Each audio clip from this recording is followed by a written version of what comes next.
Our next speaker to join Amrit on the stage is psychotherapist and behaviour change specialist Tony Johannsen. Tony takes an action-oriented philosophical approach to therapy and group work, utilising and combining flow states, neurology and psychotherapy to assist people with changing their behaviour. Tony takes a unique approach to working with anxiety, encouraging clients to listen to their anxiety and understand it as the compass to their authenticity rather than a symptom to be removed. Tony's belief is that by better understanding the biological and cognitive limitations of the human condition, people can begin to liberate themselves from their own suffering. Let's give Tony a big, warm round of applause.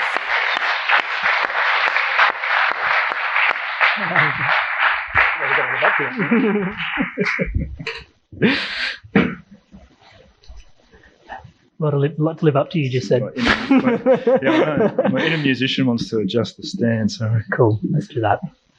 Oh, yeah.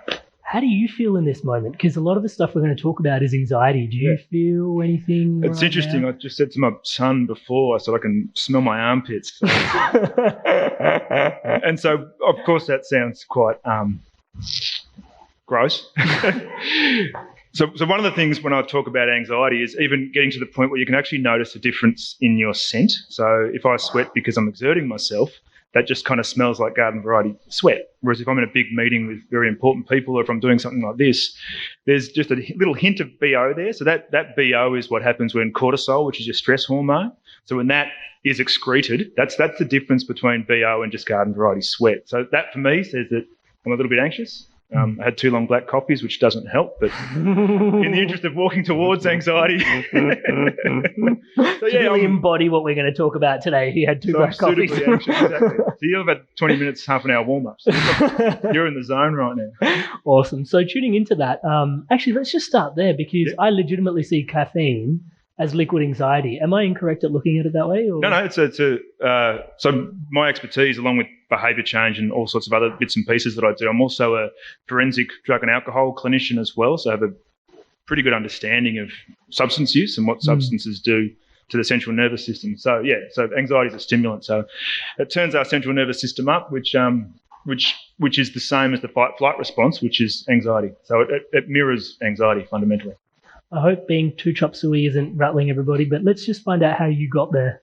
Like what brought you to the work that you're doing with the rehab sort of stuff, and also all this awareness around anxiety, and then we'll get your perspective on what it's actually trying to inform. Do you want the lifespan story or the career story? In a nutshell. And then how big's the nut? Okay, so death was always present in my house. It wasn't something we shied away from, and my dad's mum had died in a very graphic way in World War II. My dad was a bit older than most dads, so he was about 40 when I was born. So he was very young during World War II and had experienced some serious trauma, which then had its repercussions across the lifespan, which I understand a lot better now than I did then. Yeah.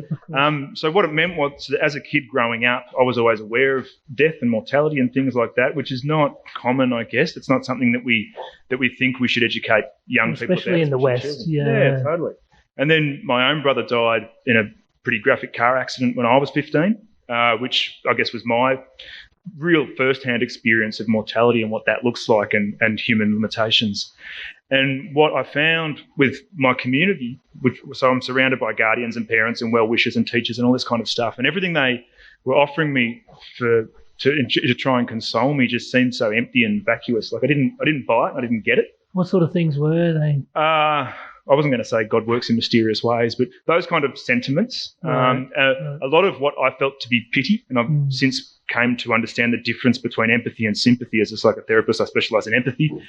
Sympathy is not my bag. I don't feel sorry for anyone, but I can definitely empathise with whatever state you're in and whatever you're experiencing at this point in time. And so I didn't feel much empathy. I felt a lot of sympathy, and I also could smell fear because I was now this kind of representation of the fact that people's children die. And that would remind other parents when I would come around to see my mate, there's this sort of look of terror. So I guess it reduced my faith in parents and guardians to have honest conversations about death, really. Yeah. So that's what, and so the missing piece of the puzzle, I guess, was I was a big Doors fan and Hendrix fan at the time, and went on to realise later that these guys are, especially Jim Morrison, was a big fan of existential philosophy, and so especially if you listen to some of those Doors records, they read like a Nietzsche book. Not saying it's plagiarism, we'll call it inspiration. And so that was the only thing that was speaking to me, really, was really Jim Morrison and Jimi Hendrix were speaking the kind of language. I was speaking about life in existential terms. I just didn't have the language to realise what they were talking about. And then went on to be a musician and a tradesman for large parts of my life, and then retrained as a therapist, and then found existential philosophy in a more formalised way. And it was sort of like, oh, cool, so I'm not alone. This is... ironically, being that the existential position is we're all alone. And so reading through this existential philosophy, I was like, oh, okay, there's actually a really formalised framework to the way I see the world. This is not a unique thing. Awesome. That was my entry point, yeah. Yeah, so music and philosophy, I love that. It's a big part of my life, and I think Tanya's going to do some, explain a little bit about that as well. I'd really love to understand, for those introduced to it for the first time, existential philosophy. What are you talking about? So existential philosophy it's actually closely linked to ontology, which is the studying of being. So it's less philosophical in the sense of rationalist argument, and it's more philosophical in the sense of what does it mean to be. Heidegger, who's a controversial, they're all controversial figures in the existential space. He's quoted as saying, human beings are the only creatures for whom their being is an issue. And, I think we can safely say that when we see a swan sort of swim past, I don't know if the swan's wondering what it means to be a swan and what does it mean to be this kind of swan at this point in history. And it's, but as humans... Is my right wing bigger than my left wing? Yeah. I'm feeling you. Yeah. How many likes have I got? Are there any other swans following me? No. Exactly. Am I the first swan to feel this way? And so for humans, we're stuck with this precarious predicament where our being is an issue. We can't escape that. And so the existential philosophical position is that whilst everybody with an existentialist mindset not necessarily disagrees, but then there's no shared doctrine, I guess. There's no sort of existential Bible that we read from. I think this really spoke to you, you said. Totally. The fact that it was so your own thing. No one can pummel it. Yeah, it's the only ism that says, well, it's just my ism. It can't be your ism if it's mine. Whereas most isms are like where they're a really sort of tribal ism, I guess. Pick your ism. They're everywhere now, and it's very tribal. And there's reasons that this is appealing because being together with people, we're herd animals. It's really a really gratifying act. Plus, we die if we're alone. So it explains the draw to the tribal isms. So existentialism, ironically, though, insists that if you're becoming very curious about it, you'll realise that it's your actual responsibility and burden, it would be the words they use, which is pretty radical, but it's your burden to form your own worldview, and you can't just adopt or inherit from anyone else. And so, do you want to keep talking? Or? Yeah. So there's... I thought we were done. You got a bit more time to go. No, it's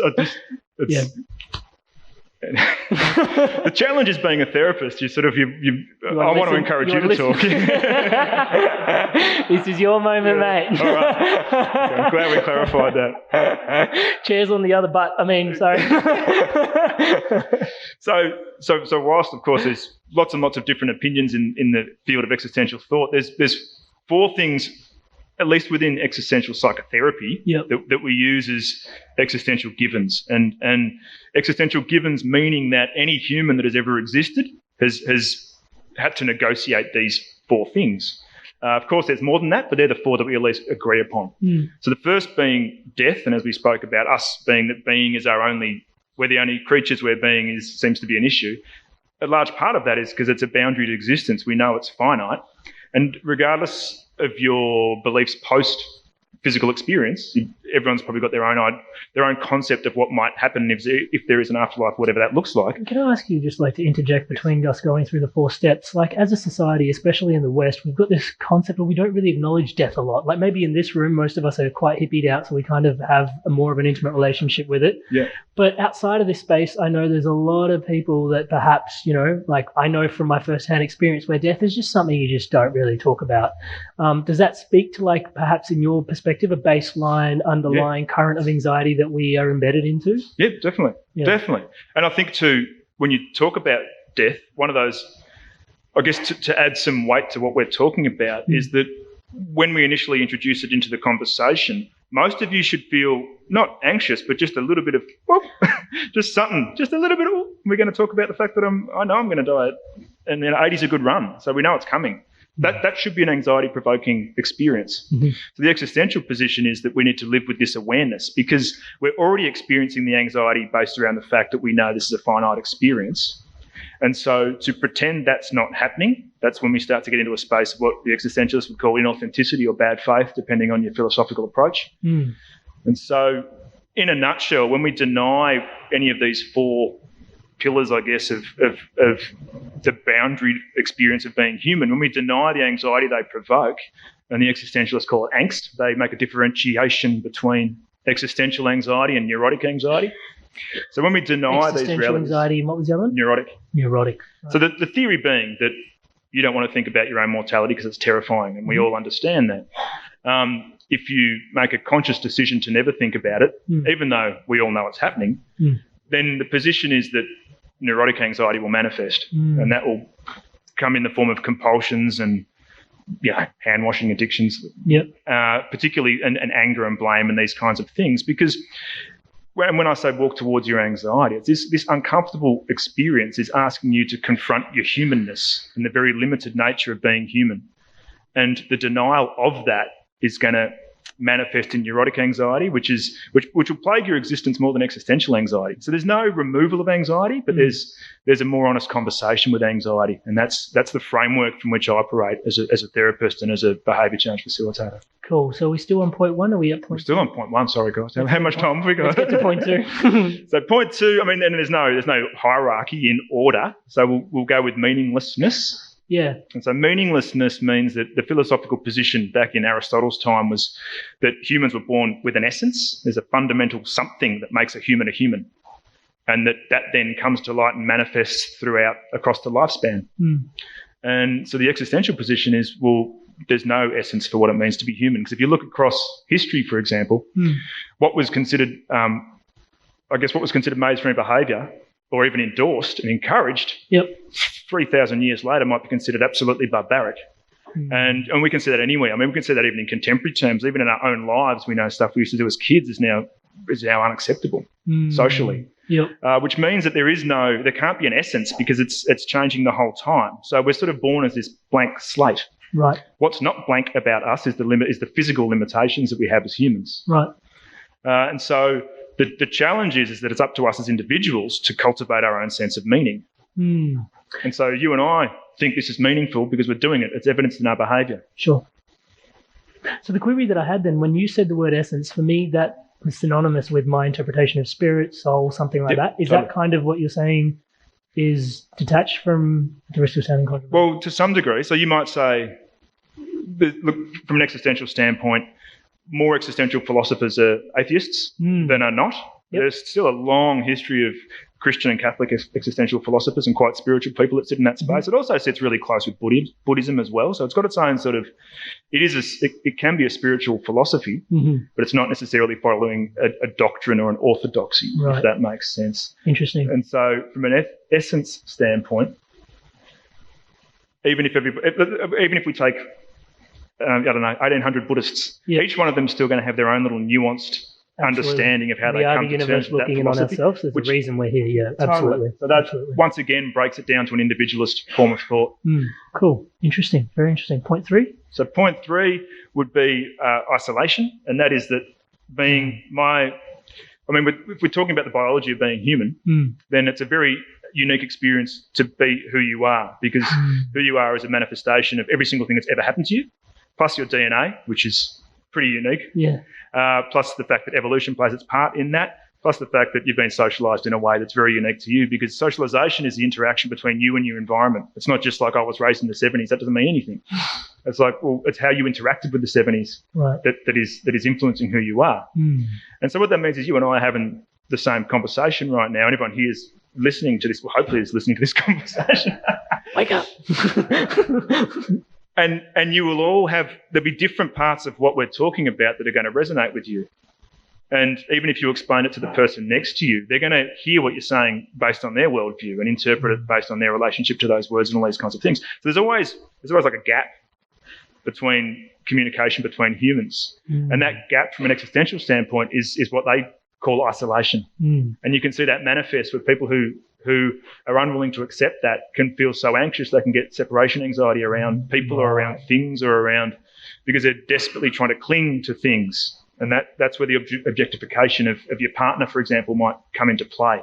If you truly accept that you're isolated in this and that your partner's never really going to understand like exactly what it's like to be you, just they'll get a kind of ballpark idea. Yeah.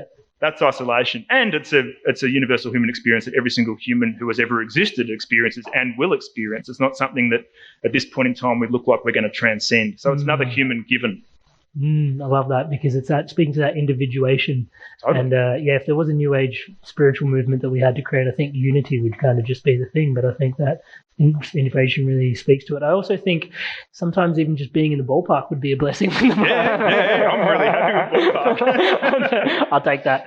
But there's liberation there too, though, because if I know that we're in the same ballpark, I have faith that we are right now. So that's what that liberates me, because I know you're not going to 100% get what I'm talking about anyway.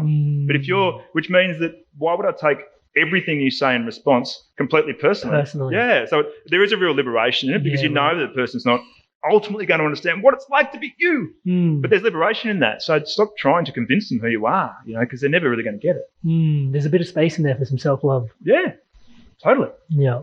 Right. Okay. Number 4. It's a meeting of two concepts, which is freedom and responsibility, which ties in with possibility, I guess, depending on where you access this kind of thinking. Yep. And that is that beyond the restrictions of being human, meaning if I jump off a building and flap my wings, I'm not going to fly.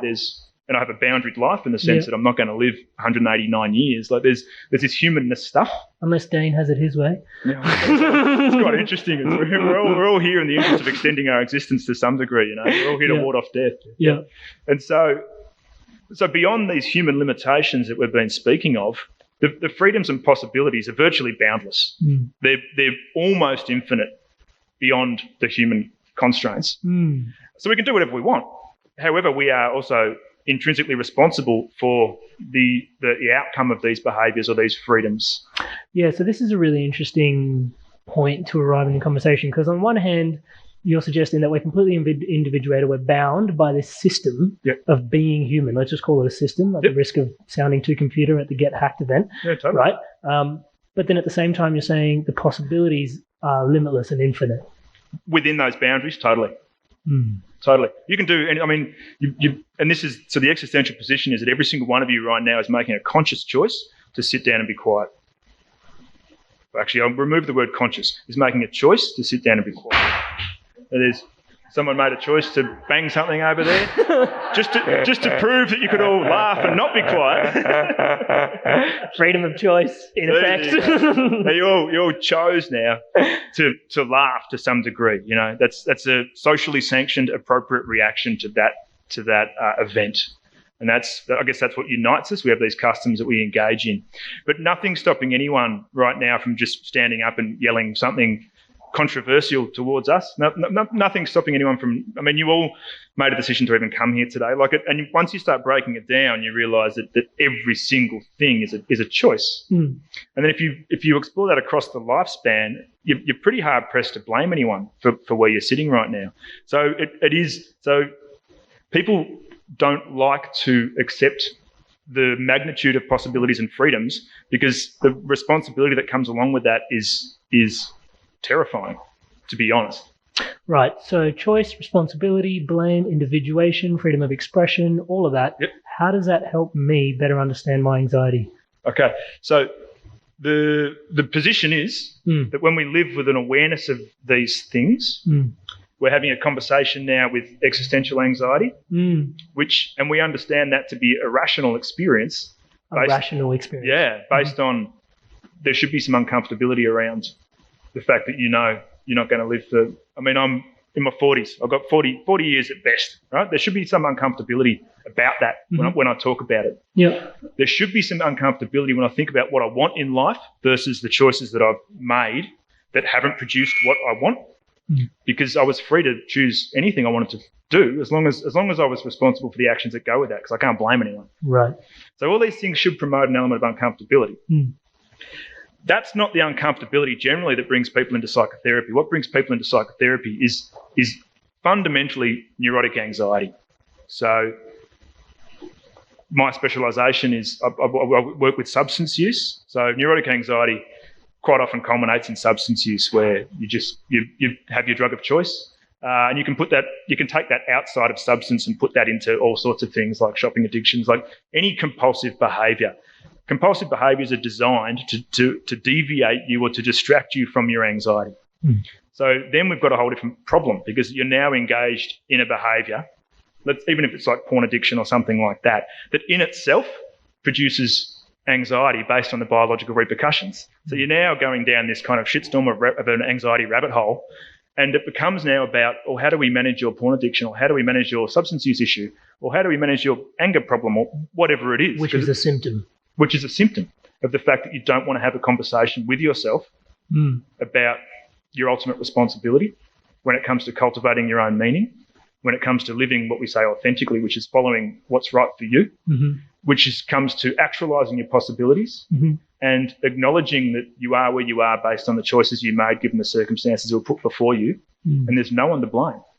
Yeah, so the thing that excites me the most about this is when I put pen to paper, like I have my own ambitions, mind me, to write out a TED Talk. Yeah. The title was Stress is Your Ally. Yeah. Right? Yeah. And what I'm hearing in this is that actually anxiety is your ally, because pretty much my perspective on stress is I would love to be stress in your life, not because stress is good for you, but stress is a blessing because it's basically highlighting, hey, you're out of alignment, Ruster, pull it in, you know what I mean? Like the reason I'm like going to work and I'm hating my job and all this sort of stuff, and it's causing this internal stress and angst, as you put it, is because I'm not in alignment with what it is that I'm put here to do, want to do, the meaning that I'm generating around it isn't serving me.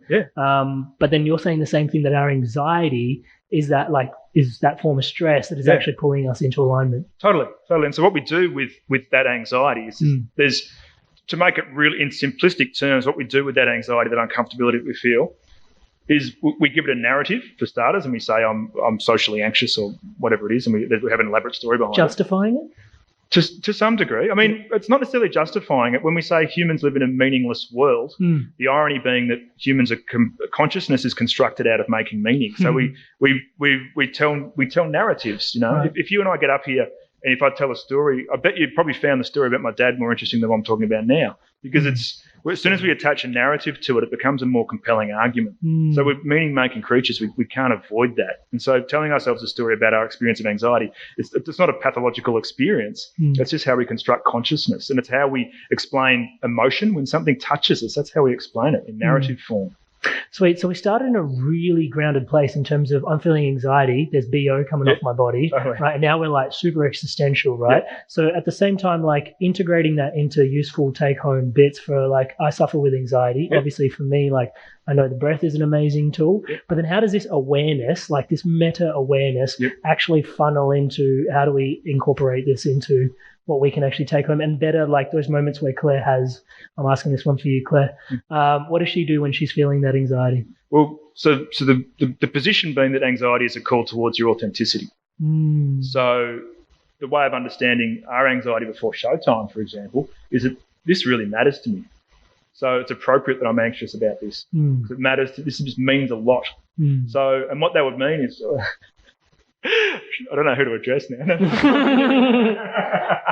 Hi, Claire. Hey, you guys on the couch. And so what this means is, it's from an existential position. We're saying walk towards your anxiety. So your authentic self lies in confronting that anxiety. So to feel anxious before showtime says that your authentic self is perhaps on the other side of that anxiety. So that's a really clear way of understanding where walking towards your anxiety will actually promote a more meaningful, authentic life.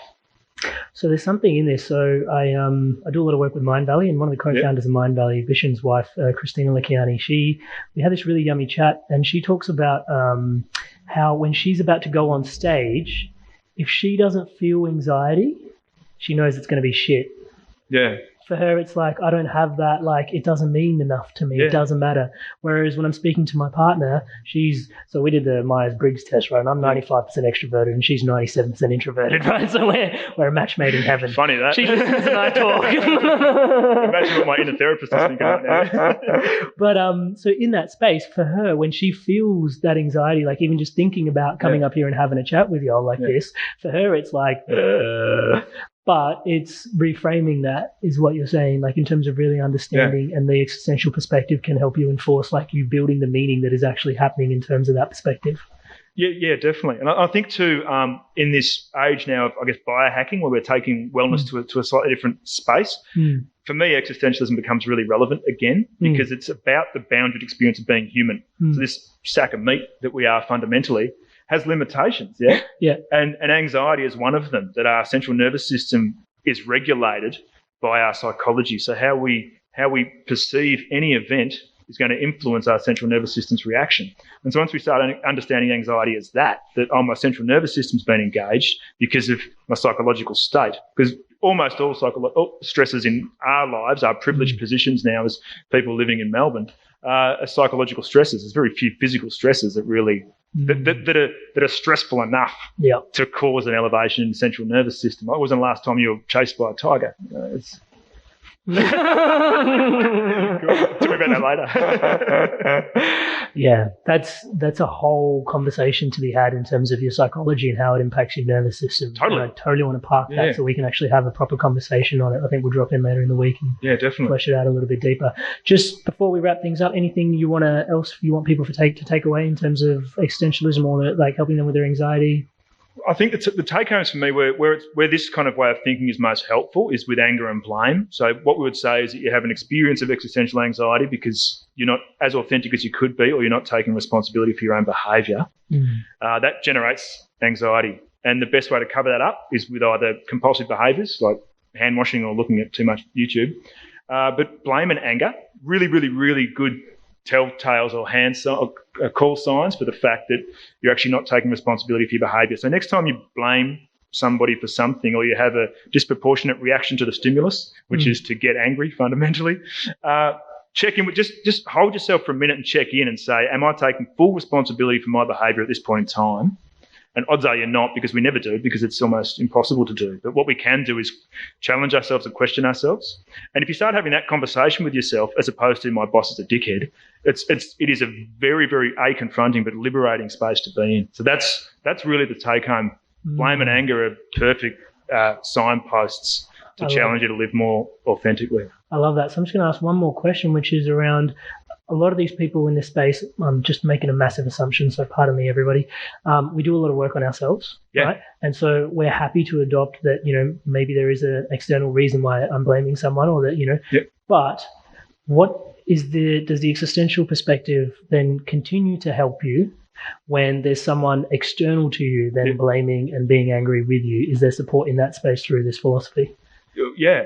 So if you're blaming me for something, I can understand that as the fact that you're unwilling to take personal responsibility for your own behaviour from an existential standpoint. That's naturally going to generate existential anxiety, which you're choosing to cover up with blame, and you're trying to shame me because you feel ashamed for the fact that you're not taking responsibility. Do you run the risk of being magnanimous in some way? Well, yeah, I guess so.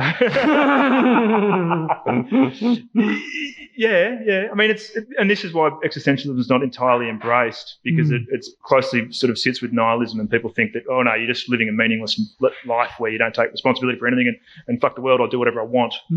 Well, that is an option, but I have to also, I've got to bear all that fruit as well. I work in the criminal justice system with a bunch of people who have come to that conclusion, and who are rolling the dice, I guess, with what deviant behaviour looks like when you turn from the norm. And there's some serious repercussions for that. So there are still mechanisms to keep us in line. It's just whether the difference is that you're choosing it because you're having a conscious conversation with yourself about the power of choice and freedom, rather than saying, I don't speed because I'm going to get a fine, for example. It's like, no. I can get a fine. That's no big deal. I can drive as fast as I want. I'm making a choice based on something deeper. I'm making a choice based on human respect and the fact that I don't want to endanger myself, my children, or anyone else in the community. That's a totally different reason for not speeding than I don't want to pay the fine. Same behaviour. Yeah, I love that. Thank you so much for sharing that.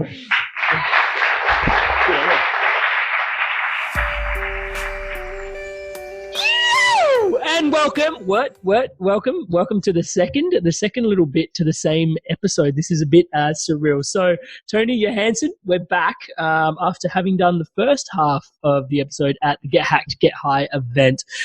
We had a really deep conversation around getting hacked. And the key thing we were talking about, for those that are listening into the episode, you already know because you were just listening to it. But I guess for those tuning in and just to create some continuity, we were talking about anxiety and using existential philosophy in terms of actually healing that. And the fascination that I have being in this conversation is how something so nebulous, right, can really help with something so practical. And it's something that speaks to me really deeply.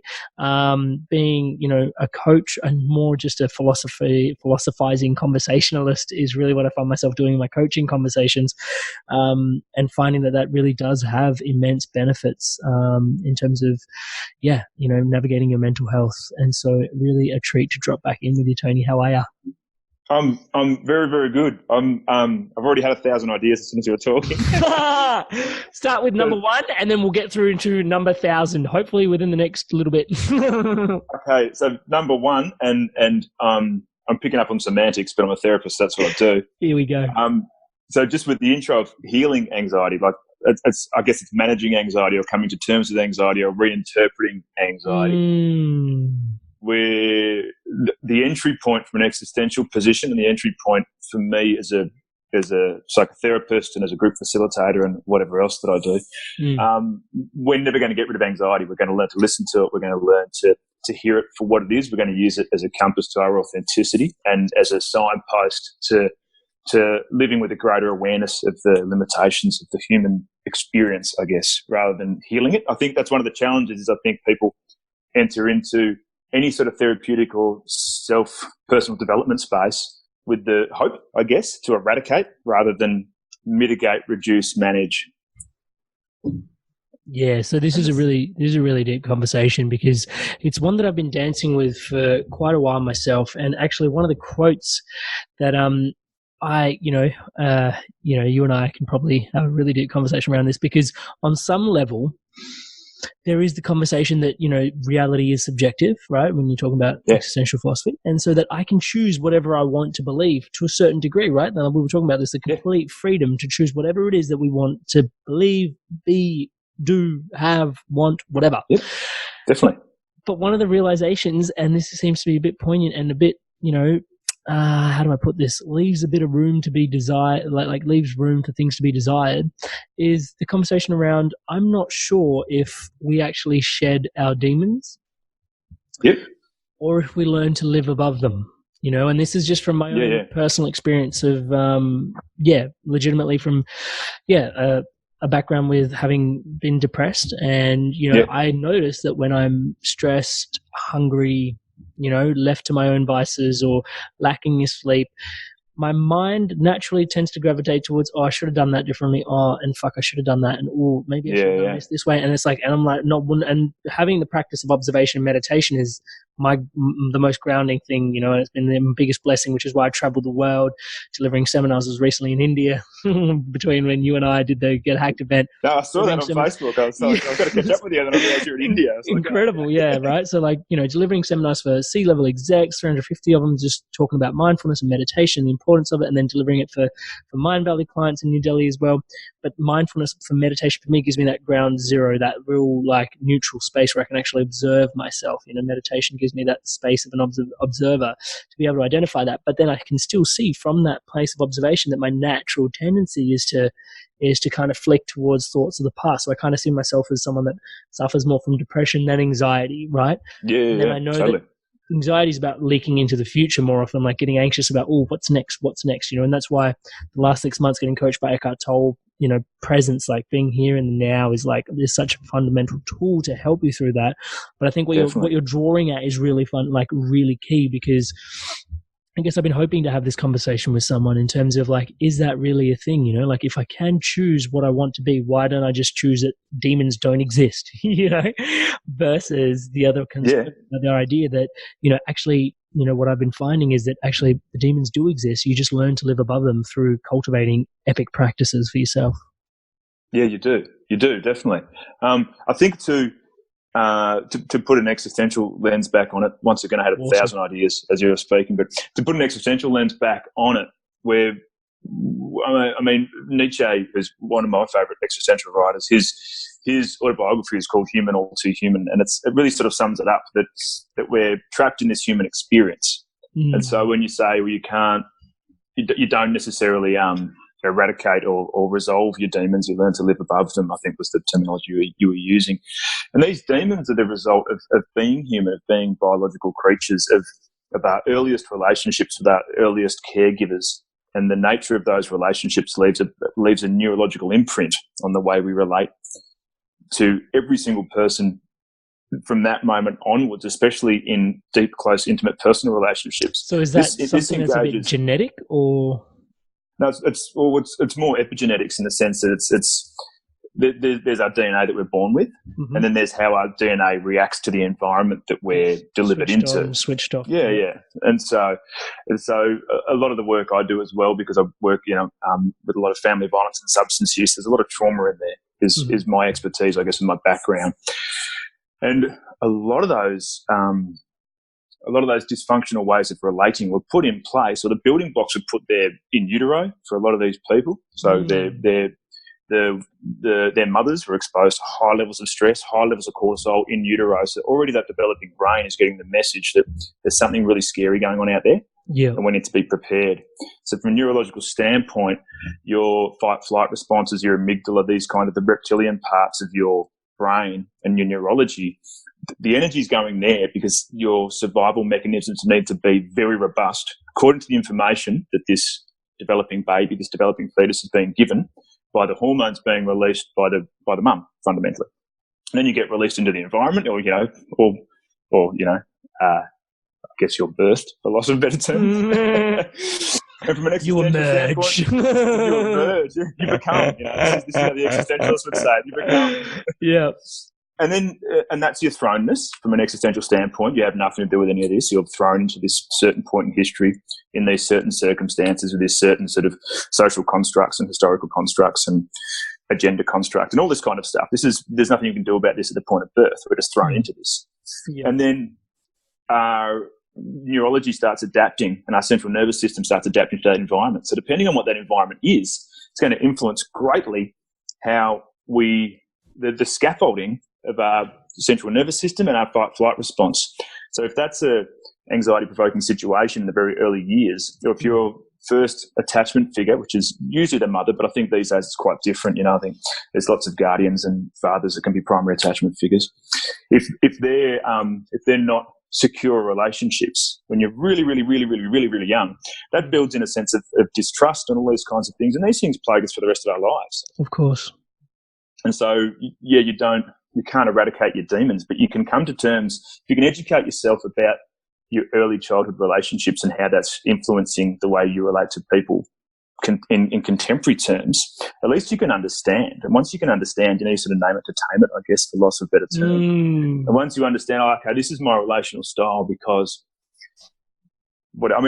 as simple as I was talking to my mum about it years ago when I was studying Sigmund Freud and oral fixations and things like this. And I would consider myself to have an oral fixation. Like here I sit with a cup of tea.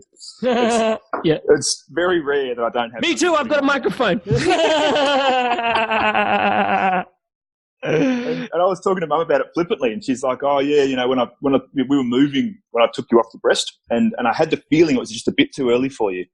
And in Freudian terms, Freud would say that's where your oral fixation comes from. So the person, because person A or person B, who's more likely to chew chewing gum, chew the end of the pencil, smoke cigarettes, drink excessive amounts of alcohol, tea, water, blah, blah, blah. And so I've done all those things over my life. I've always had an oral fixation. And I'm not saying that was the cause of it, but according to Freudian theory, that's the genesis. What was I soothed orally enough, or have I still got a deficit, and that deficit's going to plague me? So a lot of this stuff gets put in place really, really, really early. Yeah, it's fascinating. I did some research in terms of being where you're at when you're a child, and I might be quoting some things a little bit off, but I think the fundamental theory should speak to what I'm trying to articulate. Is we spend apparently the ages, because humans are born most premature of any species. Like we're actually gestating outside of the womb, technically, once we're born, and we're actually going through, and they map that through the delta wave frequency that we're going through, which is actually the same wave pattern that's associated with when you go into hypnotic states. So when you're hypnotized. Yep. Right. Cool. And so in those early 4 years of your life, you're actually in a hypnosis, right? You're taking things on, and this is why you're a sponge and you can learn so much. But then this is where, like, I believe a big part of epigenetics actually comes into it, because things are just switching on and off in your DNA, because you're just like, reality, you know, flick, flick, flick, flick, flick, flick, flick, flick. Yeah. You know, dad loves mum, mum loves dad, great, happy home. You know, dad threw something at mum, mum threw something at dad, not a happy home. Boom, certain things switch on, certain things switch off. Your flight and fight, your autonomic nervous system, which we had some chats about last time, you know, they respond in different ways. It's a really, really fascinating gambit. And then the more and more I coach, you know, like coaching is all about looking forward to the future, but then you realize that then, you know, it's hard to always look forward in the future unless you resolve some of the things in your past, you know, and that's when counseling and stuff comes into it. But just realizing that these things, you know, they're so I don't want to use subtle, they've almost got a finesse to them when you start to like pick them apart from when they first got installed, similar to the way you were just describing, you know, like I've got an oral fixation, and there was this awareness between yourself and your mother that like, hey, like maybe that's where it came from, you know? Yeah. And look, the thing is, it's a psychological theory. It's a well-respected psychological theory. It's one of the older psychological theories from one of the oldest psychological theorists. And so the question is, if we go back to an existential lens again, the question is it accurate? Does it matter? Well, if it brings me peace and helps me understand myself and helps me, then who gives a shit? You know what I mean? Like I can't stress that enough. Like I love you. I love you. Cause like, no, legitimately, like, you know, the whole idea behind like philosophy is about life lived well, right? Like that's kind of what I see it as. Like if you're going to adopt philosophy, it's about living life well, right? Fundamentally. And I could almost argue that's what the inspired evolution is, like live the life you love is live life well, right? And again and again, like in my coaching sessions, like in the conversations we have, I kind of feel like we end up like, what, and I kind of dissect, why are we talking so deeply to philosophy? But the reality is it's philosophy that, you know, like you can choose exactly how you articulated it in the previous conversation, was we can choose our model of reality. We can totally choose, right? The stark contrast of that then becomes that, like, if I can choose what it is and I can absolutely do what I want to do, and I can, like, the question is just, does it serve you? And I'm just going to steal some of the airtime here if you don't mind. But, but one of the things, like, I've got my tea. Oral fixation coming in handy. But the bit was like conspiracy theories, right? So I'd go on this, like, because when you start looking at philosophies, you start getting really curious. Like curiosity is like this fundamental tenet that you have when you're like embedded in philosophy, right? And so I started like researching some of these, I guess, conspiracy theories. And let's just start with the easiest one, right? I started researching, so money, like where does it come from? And I was like, actually, wait a sec. The banks are a private institution. Oh, that's interesting. And it's like, oh, wow, the banks are a private institution. Governments are then run by these private institutions because they're controlling where government funding comes in. So, whoa, okay, wait, hang on a sec. So there's this private institution called the central banking system. And wow, maybe we're having wars in countries where there aren't central banks that are associated with this banking system. Well, that's a bit interesting. And so I started going into these rabbit holes. And even as I'm saying that, these are very interesting. Like I can see my curiosity and my interest going, wow, this is fascinating. Like, why is this? But then I had to, like, that's just one example of, like, let's just say 20 different like conspiracies that, like, I started realizing I was informing myself, and awareness, like, name it to tame it, absolutely. But the conversation for me, I had to do a lot of work on myself after that, like 6 to 12 month period where I started trying to get hyper aware of things that were bigger than me. And I realized actually these things are bigger than me. I'm not entirely sure how much they serve my day-to-day conversation, because I was legitimately walking around pessimistic as fuck when I was like legitimately when I was like money is just like it's artificially generated. Now the conversation I have with myself, it's money is a tool for exchange, right? Someone's orchestrating that and looking after that in terms of how we have the energetic exchanges. Absolutely. Does someone need to be mindful of that? Absolutely. But for me in a day-to-day, money is a tool for energetic exchange, right? And that conversation empowers me to actually deal with money in a really, really good, strong, healthy way. right? And so I choose that to be the conversation that I have. Now, does that mean I'm neglecting it? Well, I don't know. But fundamentally, it comes back to what you were just saying, right? And hence why I stole a little bit of airtime, was just say, does this serve me? I think is a really deep conversation to have, right? Like any philosophy, does it serve you? Most definitely. And I think I love your intro talking about how much philosophy is present in the coaching work you do. And I consider myself as a therapist too. I have a lot of philosophy present in the therapy I do, and it's quite stylistic in the sense that not every counsellor or therapist brings that as much philosophy in. I imagine not every coach brings as much philosophy in as well. And philosophy was the original psychology. This is sort of these especially the schools in ancient Greece. These schools were based around becoming highly evolved and living peaceful lives and managing the challenges of being human. And where we in contemporary terms now, I think we are incredibly ignorant when it comes to not recognizing that we're standing on the shoulders of giants at any given point in time about any strain of thought, any concept, any of the symbols that we engage with or worship. We tend to think they're new and that we're the smartest and that this has never really happened before. Do you think our innovation in science plays a role with that? Well, in the 1800s, they wanted to close the patent office because they thought everything had been discovered already. Hey, the dude that invented the toaster said there was nothing left to invent, and that was before cars. So, best thing since sliced bread, apparently. Now I can toast it. We're done. I'm at that age now where I've got to come to terms with my relationship with bread. Post 40, it's not as much fun as it used to be. But when you were talking about money and you were saying, that you can go down this. I mean, you can call it a conspiracy theory, or you can just call it, I guess, an accurate historical tracking of the genesis of money and what money can do and what money can achieve as far as power and social, either division or cohesion, all this kind of stuff. Then you go, hang on, you go down this rabbit hole and you're like, but it's all just arbitrary. It doesn't make any sense. Why am I getting so stuck? What isn't in our society? What isn't arbitrary? It's all arbitrary. And it's the meaning that we choose to place on certain things that then makes it meaningful to us.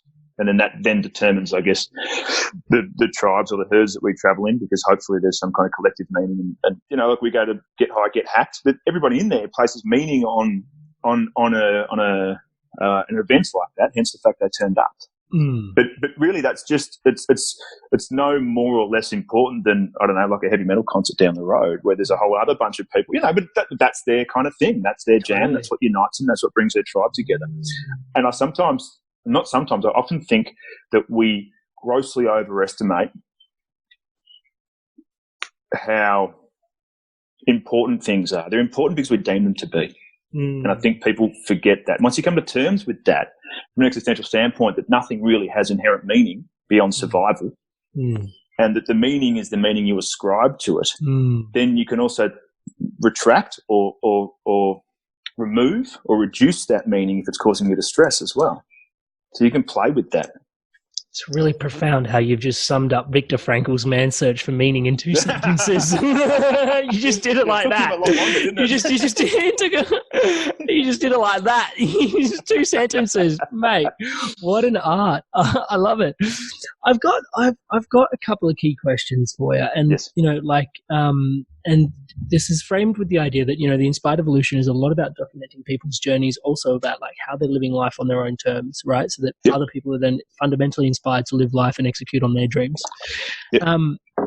Now we know a little bit about you had some challenges with your brother and through the past, and so we spoke about it a little bit. But I really want to the gravitas of just the fact that you flagged it previously just then was, philosophy and psychology. Some of these oldest institutions for psychology were actually philosophy schools, right? Yeah, totally. And, again, you kind of called it out. I don't actually see coach is a gross term that kind of fits what I do, but generally I'm just I'm on the journey with the client is legitimately how I approach it. It's just a conscious conversation. And we just kind of go wherever the topic goes. Are there people that, have an outcome ascribed to what they want in the coaching? Absolutely. But generally, like this has been a real blessing. Some people have just been coming from the podcast saying, I don't know why, we're just meant to have chats, and whatever your fee is, let's just go and have this chat and see where this takes me, right? And it's like, wow. And the things that we've been able to explore just with no agenda, just on riffing on philosophy, has been incredible. And I'm learning as much as they are in these conversations, right? Yeah. Because we're just going deep and like picking apart the inner workings of the mind, the being, the spirit, the body, to see where it goes. And it's so effective. It's so incredibly effective. Touch wood, right? Like, and I'm completely humbled by the process. The question I've got is, does it surprise you that this is surprising for many people? Yes. Like let's just say, like, you know, you're doing the work you are in society at the moment. There's a lot of spaces. Existential philosophy is moving in to help with anxiety, right? You're getting grants, you're working with the government and stuff like this. And all of a sudden, some level, it feels kind of novel. Yeah. Do you know what I mean? It's interesting. Yeah, it is, because we've got a very, very medicalized view of consciousness. Mm. And I think where we're best served when it comes to understanding ourselves, and when it comes to not necessarily personal growth, it's not necessarily an expansion, maybe it's just an acceptance. It's probably a better way of understanding it. I think where we're best served is understanding the difference, and I'm sure that you would sit in this space with the work you've been doing as well. The difference between the brain and the mind, and how one influences the other, and that one is a physiological, biological organism, and the other is a metaphysical construct, being the mind, and that they have this dance and this interplay, but one is always influencing the other, and there's this sort of symbiotic dance that they do. And I think that philosophy is the missing piece. When we come at it with a medicalized psychological view, we quite often become over-deterministic based on the physiology of the brain, the organism that is the brain, and we underestimate the power that philosophy can bring to the mind. And it's that metaphysical mind that assists the physical brain with changing. That's what mindfulness is. Use your mind to change your brain. And I think with the absence of philosophy in therapeutic work, or in personal growth work, for loss of a better term, I think it's only half the picture. And when you say, does it surprise me that this is surprising? Yeah, it does, because this stuff's been around. Like Heraclitus was like 7,000 years ago when he said a man can never step in the same river twice. For you are never the same man, that's never the same river. That was 7,000 years ago, man. So profound. Or maybe 6, I don't know. But like, so give or take a couple of few hundred years. Whatever, he's not around. Can't call me out. This is pre-toaster, this is pre. This is pre-toaster. And yet here we are with exactly the same challenges. Yeah. And this is and gender looks completely different. Social constructs look completely different. There's money looks completely different. Sovereign states, borders look completely different. All these kinds of things that we think are so relevant and intrinsic to our individual experience of existence. We think these things are the big meta issues. Yeah. When it doesn't matter at what point in history you take, all the external stuff, the sociological stuff, looks very, very different. Yet here we are coming down to the very same the very same challenges, the very same existential challenges. So I think we overthink our environment and underestimate the limitations of being human, and that these existential concerns, really, they've been plaguing us or asking us to question them since humans had consciousness. And I don't think we pay that enough credit. I think we get a bit too caught up in the bread and circuses that is contemporary society.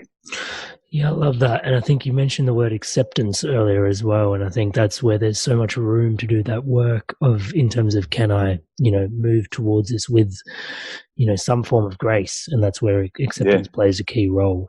And one of the questions that then comes up for me personally a lot as well, and so I've got the sounding board in you, so I get to ask. So glad you're here. So Tony,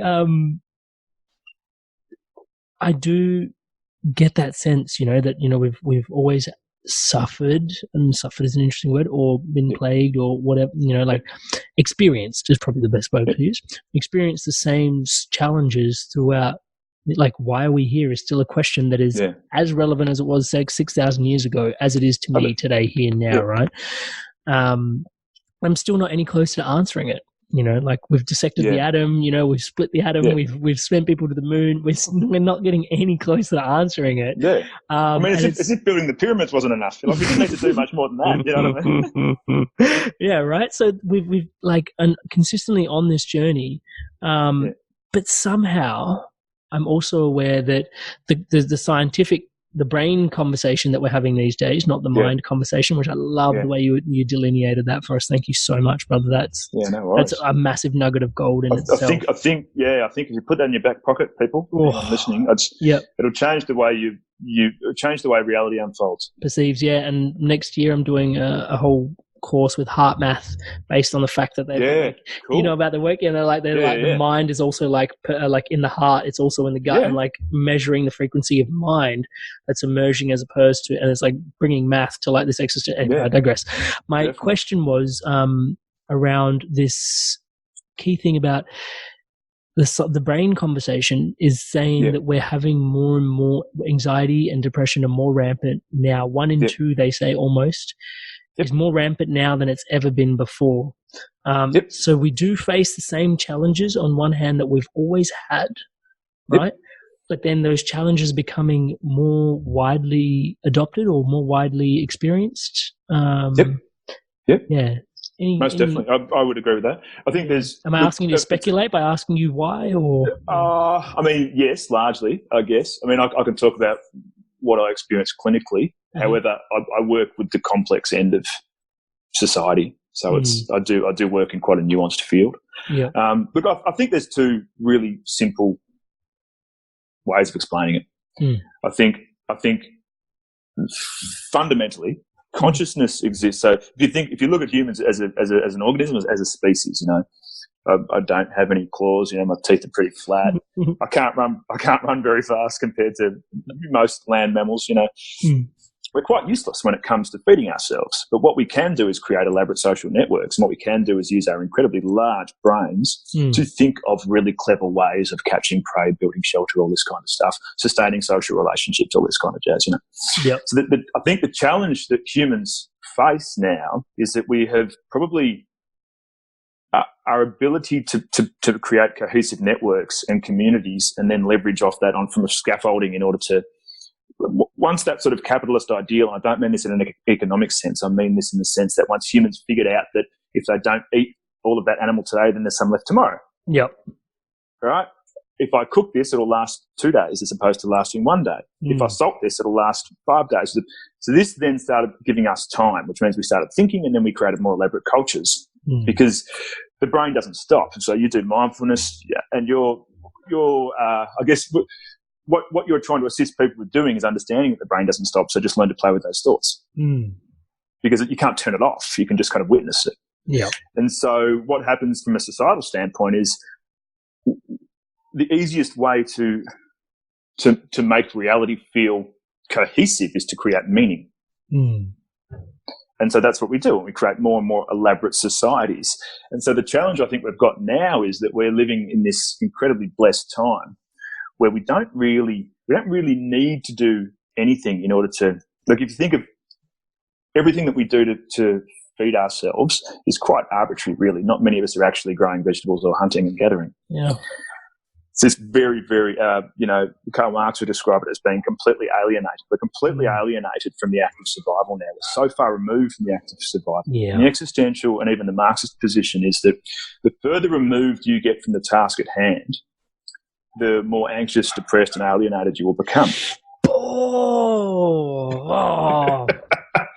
So, for instance, back in the golden era, I might have been Tony the watchmaker, and it might take me a year to make a watch. And then I'd walk around my village, and you'd walk past, and you'd have one of my watches on. Man, boom, and I would have this kind of sense of connection, sense of meaning, sense of purpose. That something I'd made that is serving someone that you can see, someone else, and I can see it. There's all this kind of stuff. And then we figure out sort of factory line economics. Manufacturing, and totally. And so the guy with the most money says, look, Tony, I know you're a really good watchmaker. What I want you to do, though, is just make the springs. Because I figure if you can make the springs as fast as possible, we'll get someone else to make the bands. And then together, the guy at the end of the chain can put the watch together. I go, great, this sounds awesome, here we go. This is the new industrial revolution. So now I'm just making springs. So I'm a watchmaker who just makes springs. I never get to see the final watch. I never get to see anyone wear my watch. I have no attachment to the watch whatsoever. And so our lives are largely like that now. We're so alienated from the work we do. You and I do slightly different work, but if I'm doing data entry for, I don't know, for Microsoft or something, like I'm so far disconnected from what the actual end product is. I have no connection to the people that are using it. There's no sense of community. It's just all arbitrary. And that, I think that creates anxiety. And then we also have very elaborate bureaucracies now that take care of everything, which means our sense of personal responsibility has been stripped from us. We've sort of, I guess the powers that be have determined that we're no longer responsible. Everyone can wear a seatbelt. Everyone can wear a... And if you roll your ankle in a pothole, you can sue someone. Totally. And so the absence of personal responsibility, so the existential position, Jean-Paul Sartre, who's another one of my favourite existential writers and philosophers, his position is, when it comes to freedom and sort of limitless possibility, is that the way he terms it is that we're condemned to be free. So this is not necessarily a pleasant thing. Tell me more about it. So if you think of being condemned to be free, and freedom and responsibility are intrinsically entwined, you can't get rid of them, Because I'm free to do pretty much anything that the human organism is possible, that is possible for the human. However, I can't disconnect my responsibility for the actions and the repercussions of that. And I can't disconnect my choice to choose option A over the infinite amount of options. So in therapy, I'll say, what I'm hearing you say at the moment is that you're really interested in going to wherever. And I'm also hearing you say that it's not a good idea because of whatever. And you go, I just don't know what to do. And I'll go, so you're choosing not to make a decision. And people always look at me blankly. And I'm like, indecision is a choice. Yeah. It's a big one. It's a big conversation, that one. And this is where we're condemned to be free. You can't do anything without it being a choice, because there's always another option, if not an infinite amount of options. And we now have a society with the robust bureaucracy and governance that colludes with our desire not to be responsible. It's like, okay, we'll take responsibility of that. We'll take responsibility of that. We'll take responsibility of kids. We'll do after school care. No, you don't need to worry about this anymore. It's all under control. We've got a new system for this. We've got a form for that. We've got the society we live in continues to assist us with trying to outsource responsibility. And most people's pathological states, most people's states of unrest come from trying to alleviate the burden of responsibility. And we now live in a society that encourages us to do that. So when you say, I know this is a long answer, are people more anxious? Yeah, man. The only way to manage anxiety is to take responsibility for your freedoms and your choices. And we live in a society that encourages us to outsource our responsibility. So it's a profoundly pathological state. Right, I can see you've got an idea, so I'm going to stop.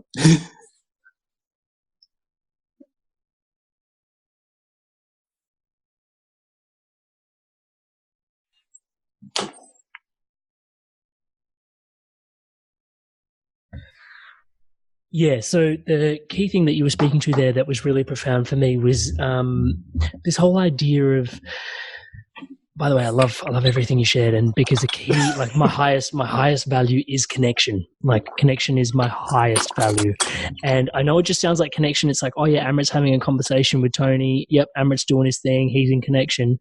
But no, it's way deeper than that. It's exactly what you shared before in terms of like, no, like if I'm creating something and there's like the potential to connect, like I'm the watchmaker, I can actually connect with the emotions of the person that's wearing that watch. That idea of being in service is fundamentally connected to that idea of connection. Me like taking a moment out to just embrace the sun in the morning is me connecting, right? It's me walking home from the city, but like going through the park and taking my shoes off so I'm barefoot in the earth instead of wearing my shoes is connection, right? So connection in every, like just the, like finding meaning in things, drawing connections, creativity is all about connections. So connection speaks to me on every level. And I think the really profound thing is what you just labeled in terms of anxiety, and hopefully we can follow the thread in my head along on this one, is connection being so fundamental, and yet with the capitalistic society and the model that we're in, is what I'm hearing is that, we've become more and more specialist.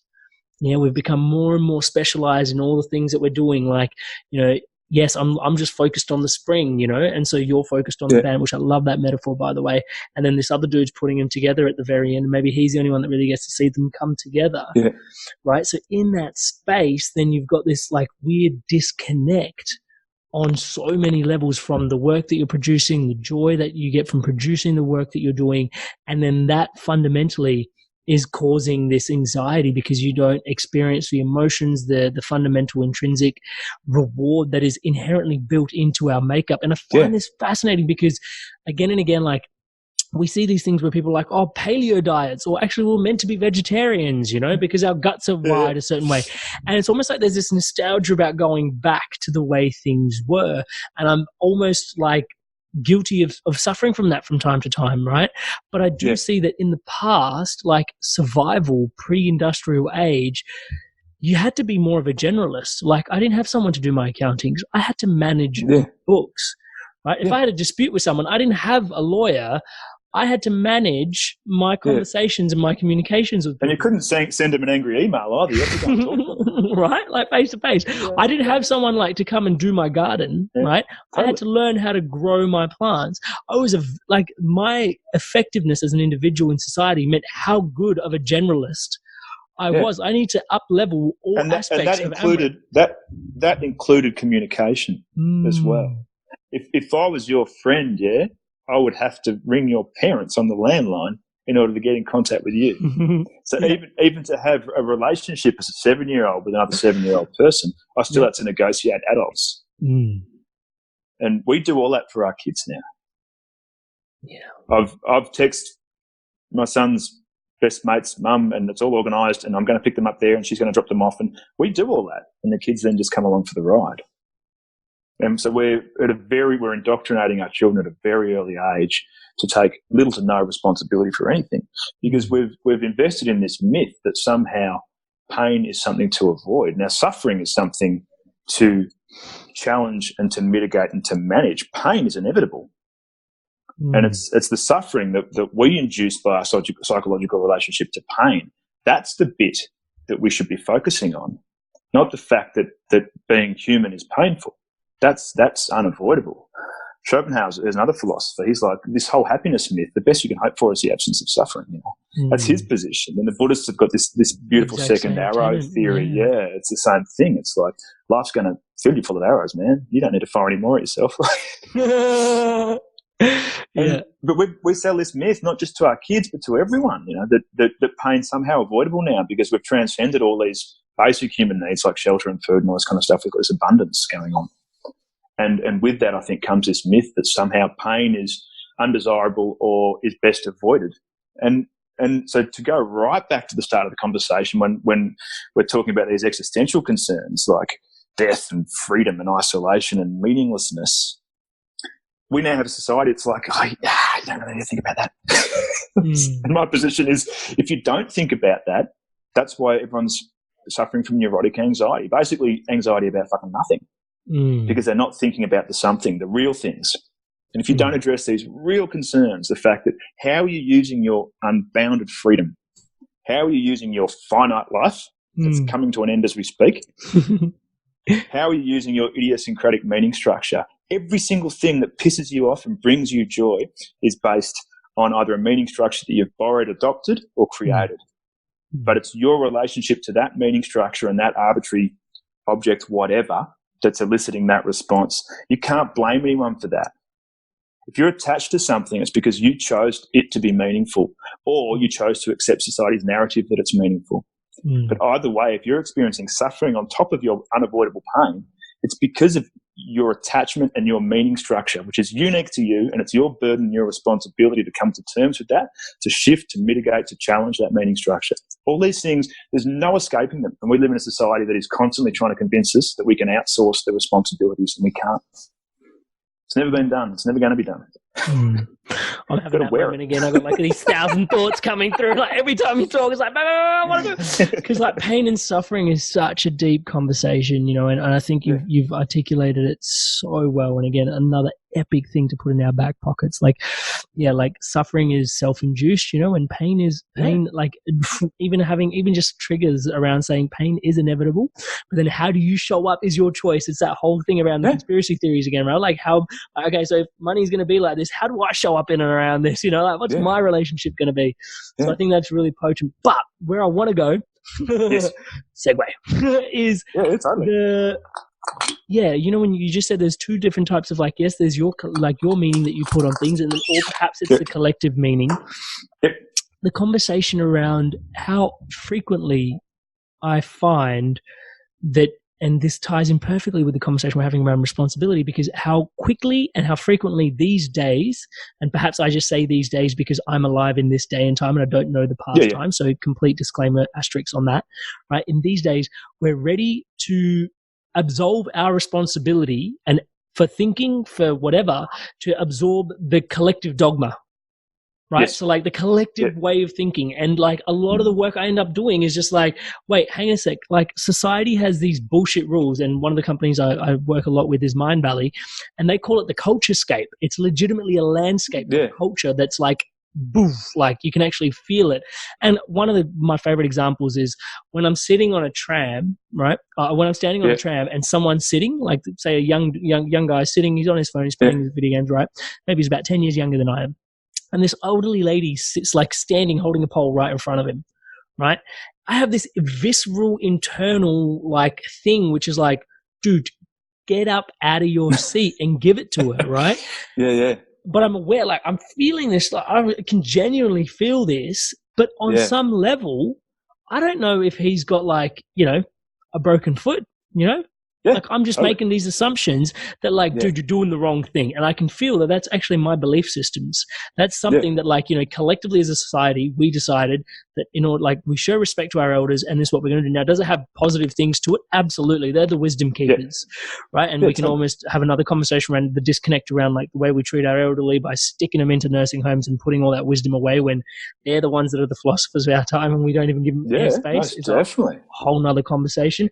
But the fact is that like we're so ready to take on society's meanings in place of like generating our own queries, our own meetings, having our own conversations around the things that we want to have. Yeah, definitely.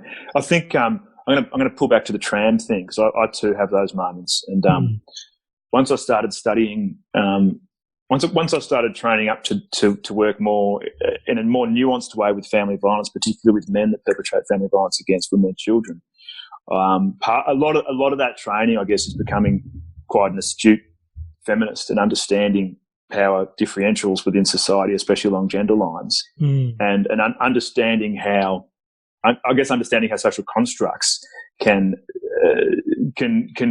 prioritize, I guess, a power dynamic for certain groups and not others. And so after sort of going down that rabbit hole, I became acutely aware of the privileges that I'm afforded, especially as a white middle-aged man. And it's very rare that I sit down on public transport since that. And I probably started that journey about 4 years ago, I don't know. I will, even on empty trains, like if I get on the start of the line, I'll just stand, because I know there's going to be people that are coming on who could do with a seat. And in the grand scheme of things, my life's pretty good. And so it's sort of how I challenge my own privilege, I guess. I mean, it's a very, very small thing to offer up. I'm not claiming that, I'm not trying to take a moral high ground here, but I've become acutely aware of exactly the things that you talk about. And so what's interesting though, from an existential standpoint, you sit there and you go, I'm feeling this discomfort because this young guy won't move. And there's an older person who deserves a seat in your opinion, according to your means structure. You're feeling discomfort, yeah? So I'm always doing, can you see that? I'm always doing this with clients, can you feel it? And so this is what we refer to as the compass to your authenticity. So your authentic self's being questioned. And you can feel it. It's a visceral thing. And so rather than feeling anxious and creating a narrative about this guy being a prick, which is usually what we do, we go to the path of least resistance, because the brain, not the mind, the brain is interested in efficiency. It's interested in seeing phenomena and creating meaning as quickly as possible through schematic thinking, through cognitive biases, through all these kinds of things. And so that's what the brain's going to do. The brain's always going to arrive at the fastest conclusion as soon as possible, because that's how we survive. That's how we fucking eat. That's how it works. You know what I mean? And so to become acutely aware of that, and instead of going with the first narrative, which is this guy's a little prick and he should just get out of his seat, what I hope for people and for myself is that straight away, that feeling of uncomfortability, I check in with that pretty quick and I go, something meaningful is happening for me. That's why I'm experiencing discomfort. And then it becomes a more playful situation, and I can liberate myself from the helpful narrative I've got for that young person and start to interrogate my own meaning structure. Yeah. And then, so in that point, I'm like, oh, this is really uncomfortable because I know I want him to move because of my meaning structure. His meaning structure says I don't give a shit, or maybe it does. Who knows? This is where people are like, oh, you're a mindfulness teacher. You must be like Zen all the time. And it's like, no, I'm just aware of all the shit that's going on inside. That's all it is. You know what I think mindfulness is at the end of the day? I had a really good conversation with a friend of mine I played in rock and roll bands with, and he experiences anxiety all over the place. And I'm like, mindfulness in most realms is great for people that haven't got anxiety disorders, because it's such a challenge to live mindfully. And I think I don't have mindful practice. I try and live mindfully. And so that's what I'm articulating here about this kind of train scenario. But so the existential position is, it's your meaning that's going to determine what your course of action is. So you make the decision, let's say hypothetically, not to say anything because you understand that he's entitled to his meaning structure. You're also making an assumption for the older person that their meaning structure demands they want the seat. Maybe they choose to stand anyway. Who knows? And so when we talk about subjective truths, here's the objective truth. I can determine your meaning by your action. So for the fact that you didn't do anything or did do something, everything else is just bullshit. It's the truth, as Nietzsche would say, truth is action. So if you chose not to say anything at that point in time for whatever reason, then you placed more meaning on inertia or passive resistance, or however you want, whatever you want the story to be. Then you placed more meaning on that because that's what you did, and everything else is just bullshit. And we're not overly interested in that conversation in this society, I don't think. You don't need to tell me what you think because I just watch you. It's all there. This is meaningful because we're both doing it. Yeah, absolutely. So I can say, oh no, this is just self-promotion. This is whatever. But there's meaning attached to it because it's almost infinite the amount of things I could be doing with my Saturday morning right now or Saturday early afternoon. As for you. Yeah. It's the same with the choice of clothes that you wear, same with the type of tea bag I put in here. Like every single thing. And to live existentially, in my opinion, is to continually be aware of the choices that you engage in at every given moment, and that these choices are informed by what shines forth, and what shines forth to you is the parts of reality that are the most illuminating based on your current meaning structure. And so all of it's a manifestation of how you see the world, and it's really hard to outsource that and blame other people. All blame is a response to not taking responsibility. Yeah. So I love that, Tony. So the next query that I then have is for someone tuning in, how do they then navigate themselves through the overwhelm of that amount of responsibility?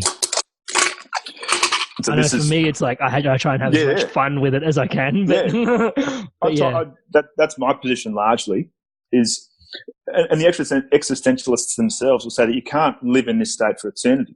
You should challenge yourself to hop in as much as possible, right, into what they called authentic modes of being, which is being acutely aware of your freedoms and of your choices and all that kind of stuff. I'm with you. I think have fun with it, play with it, realize that. See, it's like I understand feeling overwhelmed by infinite possibility. Yeah, I totally get that. I also understand being overwhelmed by ultimate responsibility. However, if you arrive at a point where these things are, if you really embody them and think these aren't just philosophical concepts, these are actual realities of consciousness, that I can't escape this. So then to become overwhelmed by it is the same as becoming overwhelmed by not breathing underwater, becoming overwhelmed by not being able to flap your arms and fly, becoming overwhelmed by not living to 232 years of age, becoming overwhelmed by only having 2 eyes instead of 14 eyes across your face. Like, start to think of it more as just part of the human constraint or part of the human condition. And every time you get overwhelmed by it, you're like, well, I'm trying to solve the unsolvable puzzle here. Yeah. And the same again for pain and suffering. This is the pain. The pain is the burden of freedom. The suffering is stressing the fuck out about it. So just know that you're responsible, be at peace with it, reflect. And I think, mindful to live mindfully, compassionately curious. Be compassionately curious about the choices you make, because the choices that you make, it's the same with the gratitude practice. If you do that every morning and think of the things that you're grateful for, there's themes. And those themes will start to alert you to the things that mean something to you. And if you map those themes across how you spend your life in material terms, there might be some incongruence there. Yep. And I think our choices are the same. And so the question is, are all these choices I'm making, are they lined up with my meaning structure? I mean, this is the game you play. Here's your meaning, here's your behavior. Try and get them as close as you can. Because the anxiety manifests in the void in between. So if my meaning structure is out here, I believe I should live this way. If you were to follow me around and watch me, I'm actually living out here. Yeah. That's where anxiety manifests. Yeah. And so the larger the gap, the more neurotic the anxiety. And so in order to cover that, I've got multiple ways of mitigating or reducing this. And I guess this is, if we talk about using existential angst and anxiety as a lens to understand neurotic anxiety, this is how I would do it clinically. And so here's your options here, yeah? I can either adjust my meaning structure to bring it closer to my behavior, which means that, because quite often we can work a job we hate, for example, and it's our intellectual, psychological. Great example. Yep. So here's the options. Change, and so everyone always thinks they've got to change their job, yeah? Because here's what I think work should be. It should be meaningful and altruistic, and I should feel autonomous and empowered and all this kind of shit, yeah? And I mean, I sound facetious, but of course, this is what we all want. Here's our job. And so everyone straight away thinks, I've got to quit this job, fuck this, I'm going to quit that job and try and get a job that's closer to my meaning structure. Because the larger the void, this uncomfortability, it's that void is where the anxiety manifests. That's existential inauthenticity in the middle there, yeah? Yeah. So everyone always wants to quit the job and get another job that's closer to their meaning structure. Very few people want to audit their meaning structure and figure out different ways of processing reality in order to bring their meaning structure closer to the actual behavior. Because one of them involves cutting and running, and the other involves discipline, psychological fortitude, and people don't want to. People are less inclined to buy into that. Oh, brother.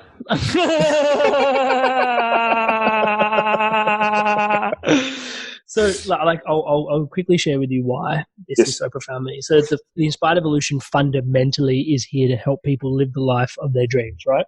And all that really means is living life on your own terms, and you dictate those terms, which is that meaning structure that you have, like you live in alignment with it, right?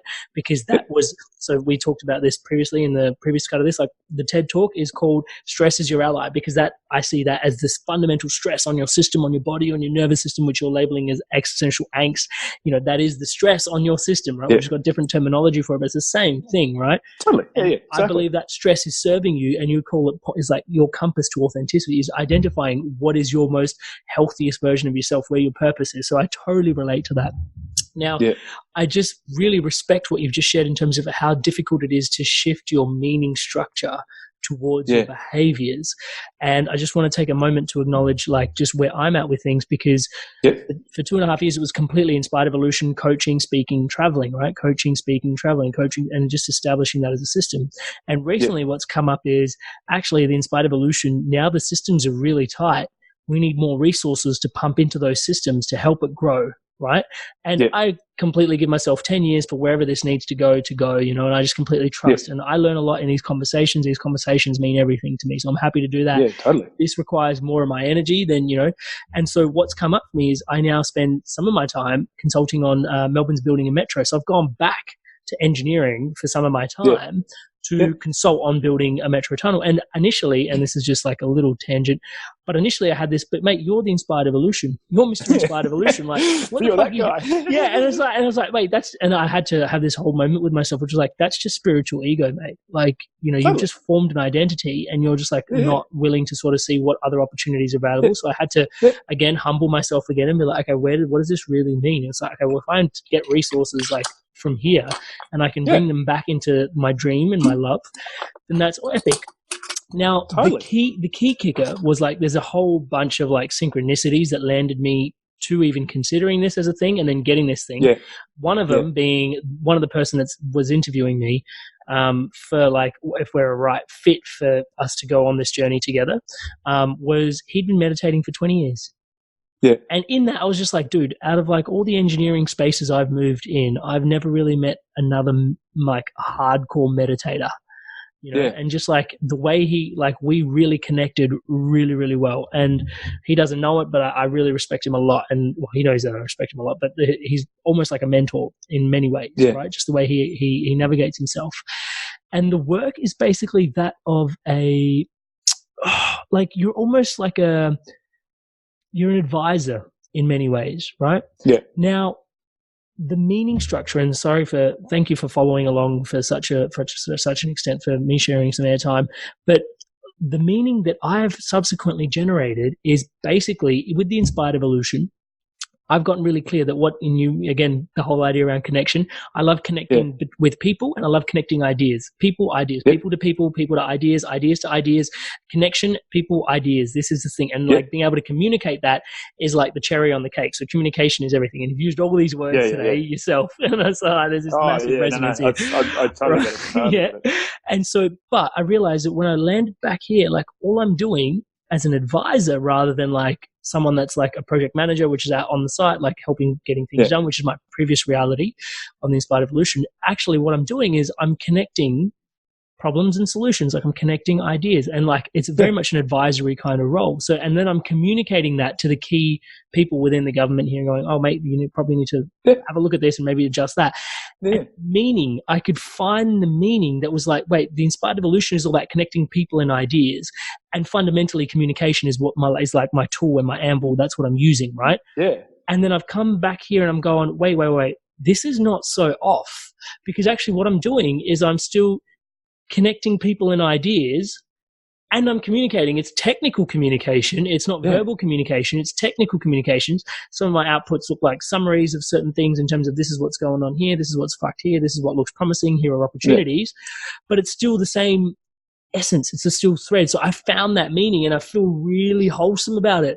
I feel really, really good about it but you're right. It takes like, all right, here comes out the chisel, and like, wait, this, no, wait, and like, there's this real resistance, like, because I'm the guy that, left corporate construction to then go walk the Inspired Evolution, and now it's like, oh, but you're being an advisor now. It's like, but wait a sec, I can adjust and I can find the meaning and what is it, and actually, it becomes so empowering. It's insane.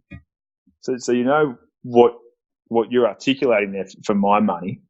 Is and the irony about it, and once again, this is a long-standing philosophical position, but especially the continental existentialists, they were quite interested in this too. The subject-object dichotomy. Now, from an existential standpoint, there's Jean-Paul Sartre and Simone de Beauvoir, and they were sort of. They were intertwined, I guess, physically, romantically, and professionally. There's a lot of connection. And their belief was largely that the greatest tension within any human relationship is a subject-object dichotomy, in the sense that I see myself as a subject largely, and I will treat you as an object. I'll objectify you through our exchange in order for me to get what I want. So that's one traditional position. And you notice that in conversation too. You notice the difference between listening with the intent to understand and then sort of being quiet, waiting to respond. And that's the difference between you either treating that person as a subject or as an object. If you're just waiting to respond, then that's just an object getting in your way in order for you to make your next great point. If you're trying to listen to this person with the intention of understanding rather than responding, you're honouring their subjective experience. Some of the existentialists believe that at that point you're now going to objectify yourself. So there's always going to be this tension there. Fascinating. So what you're talking about, this profound irony where you go and create Inspired Evolution and do some mind valley work and start walking the path, and here I am on this authentic journey now. I refuse to be another object. I refuse to be another tick box man in this category who does this for a line of work, who does, I'm not a drop down box, man. This is, you can't objectify me. I'm my own unique, idiosyncratic, subjective experience. And here I am, and I've created this amazing kind of world based on how I see things and how I want to make my impact, which is Inspired Evolution. And then your environment shifts to the point where you're like, you know what? I might need to take on some extra work in order to I don't know, to expand or to scale this project the way I want to. So you do that. And ironically, the thing preventing you from doing that is not your subjective experience, but it's the object that is your subjective. Yeah. Because you're like, this is immovable. The inspired evolution guy doesn't do this. Really? The inspired evolution guy isn't a fucking statue. He can do whatever he fucking wants. But you had totally objectified yourself in that space. And so when we talk about the outsourcing of responsibility, fundamentally that's what we're doing. We're asking to be objectified. And if you when you work with people, and I'm sure you know this as a coach as well, people will have very limiting narratives. I can't do this because of A, B, and C. You don't understand. You haven't got kids. You don't understand. My wife's really unreasonable. You don't. My dad wouldn't understand. My boss is a prick. I've got a sore leg. All these things is we're continually denying our freedoms through objectifying ourselves. So we're trying to create ourselves as concrete rather than fluid. And it's my long-winded point. Yeah, the thing. I just want to carry that tangent further, because the thing that I struggle with, what you've just articulated, is somehow those limiting narratives become a path of least resistance. Most definitely. It's just like, wait a sec. So it's like you'd rather. Sorry, I wasn't saying that to you. I'm just like, this is me talking to a client. But like, it's just like, somehow it's easier to believe that I don't have confidence than it is to actually do the work to stand up on stage and deliver what my thought systems and beliefs are that maybe actually help you on your journey and your navigation of life. 100%. Right? 100%. But instead of having to go and look at that and be like, actually, it's real hard work to become a public speaker, it's much easier to just be like, oh, I lack confidence. Yeah, I'm shy. Yeah, right? But then having that conversation with people is like, actually, I don't think you lack confidence. Yeah. I just think you actually don't want to put in the work, and then it's like, but those limiting beliefs somehow are a path of least resistance is fascinating. So, but if you bring it back again to it through an existential lens, and we talk about the burden of freedom. Yep. So freedom is ultimate and unlimited possibility, which we all have access to within the constraints of being human. Yep. So if we take public speaking, like a client of yours, for example, who wants to be a public speaker and wants you to help coach them through that, and you get to this sort of crossroads, I guess, where neither party wants to move, and you're saying, you know what, it's not a lack of confidence, it's just a lack of not even courage. It's just a lack of willingness to try, fundamentally. So the existential position would be no. By them saying they're shy, like this cup's green, yeah, it's immovable. I'm shy. I'm this complete, fixed, concrete object. And you turn around and say, no, you're actually not. You're a bunch of potential and unlimited freedom, and you can do whatever you want to do. That's fucking terrifying. And so the anxiety that comes with that is more overwhelming than the anxiety of just being a cup. Absolutely. And so people choose concrete, objective narratives for themselves time and time again because unlimited possibility is terrifying. If you think about where you are now and what it is that you want, without question, you could have done it quicker, faster, smarter, without question. And so in order to avoid that kind of regret, it's like there's this beautiful saying that people will put off the debt of, what is it? Oh, I can't remember. I've got to get it right. People will forgo the loan of life in order to put off the debt of death, meaning that it's like, if I don't live, maybe I won't die type thing. And it's the same thing. If I deny my possibilities, then at least I'm saved the angst of knowing I didn't take full advantage of this life. Yeah, that one really hurts, man. That one. It does. That one really hurts. But here's the kicker, man. You're anxious anyway.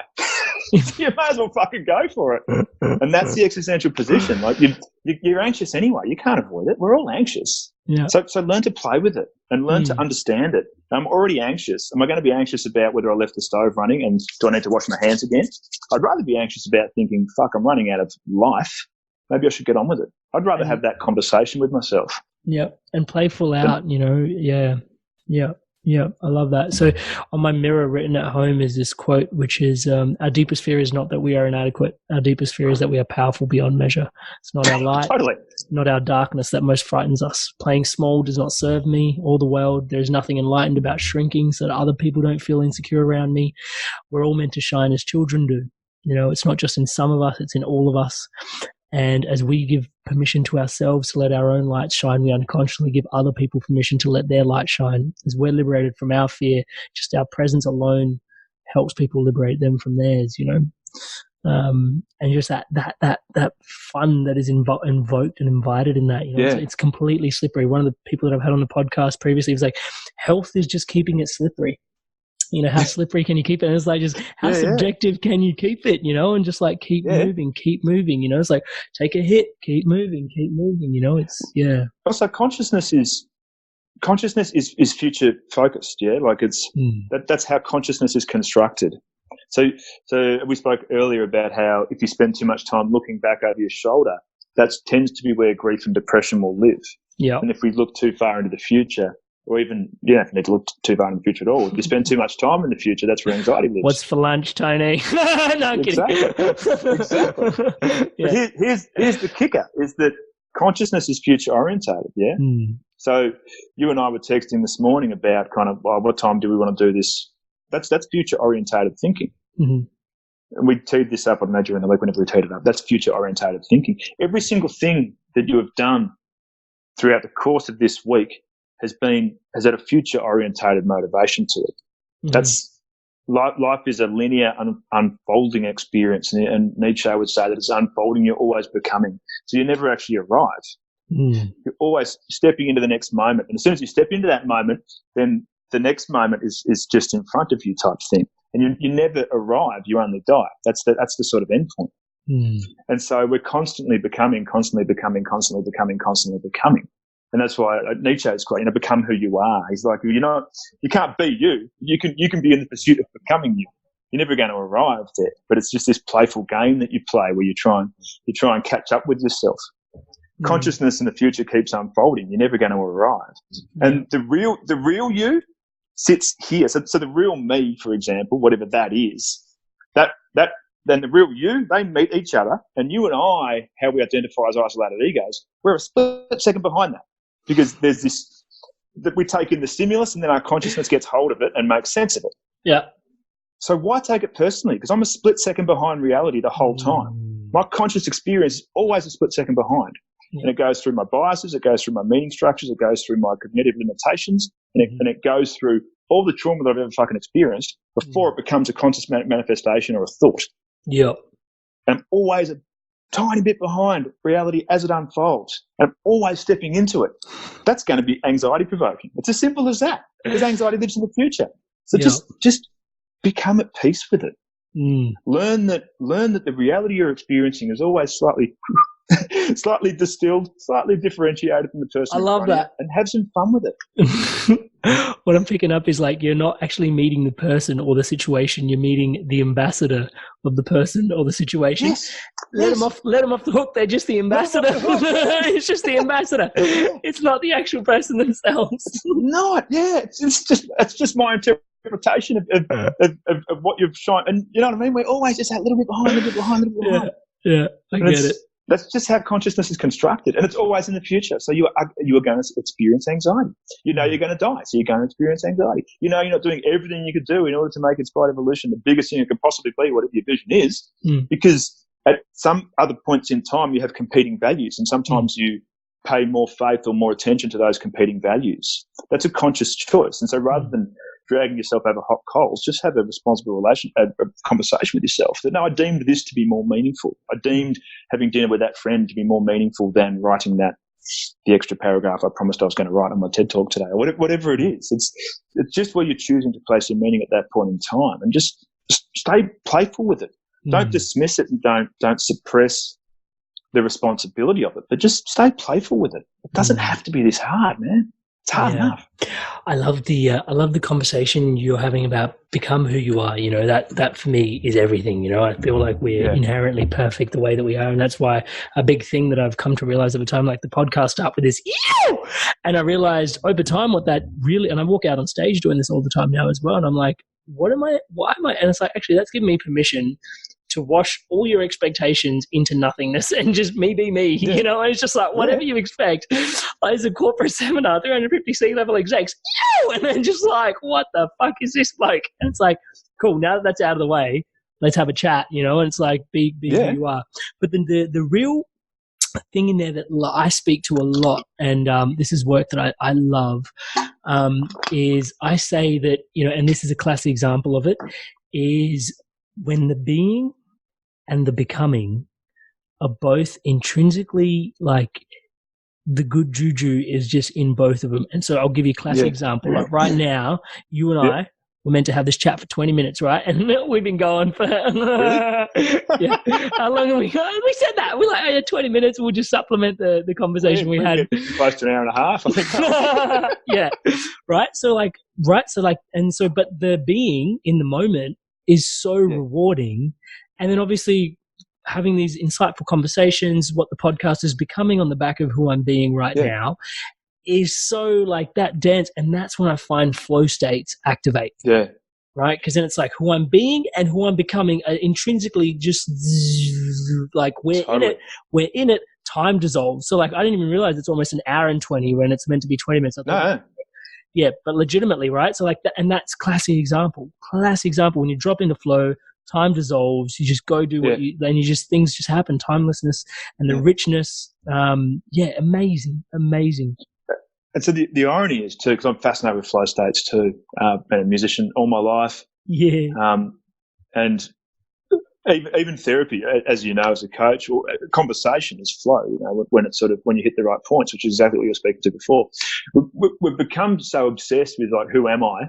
And your entry point into those your thoughts around flow were exactly that. Who am I is the thing hanging behind the real me that's up there touching the world, and my consciousness sits straight behind it. Yeah, the only time that you really get to greet the moment is in flow states, and the irony is it's in flow states that you don't exist. The concept of you, it disappears. So the most you can be is when you actually transcend yourself. That in itself is so ironic, don't you reckon? I love it though. That is everything. That is everything. I'm most me when I disappear. How's it? Because your inherent nature is that you are infinite possibility, as you initially. Yeah.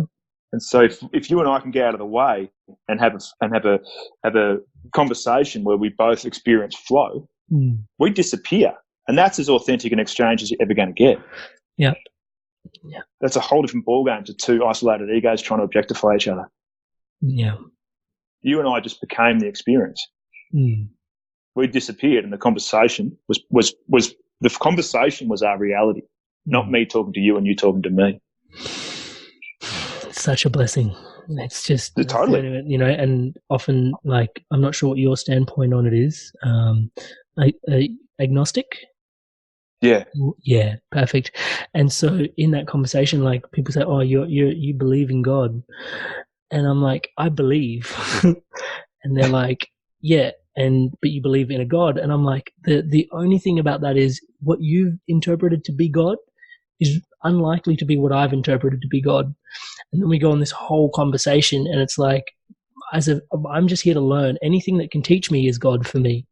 This PC that I'm staring at, the conversation has taught me today, anything that I can learn from is God. So for me, the fact that you're manifested and can inform me is an indicator that God exists. And then it's like, wait, but God, like a person in the cloud. And I'm like, no. For me, God is just wonder. I just sub in the word God for wonder. And if wherever you've got God, just like, do you have wonder? If you've got wonder, you've got my God. That's my God. So do you wonder? I believe in wonder. And it's like, so it's a really interesting, dance in there, and just like how it all comes together. And I like the wonder and the awe of just the how informed we can be now in today's day. Like 2019's epic. It's almost 2020, right?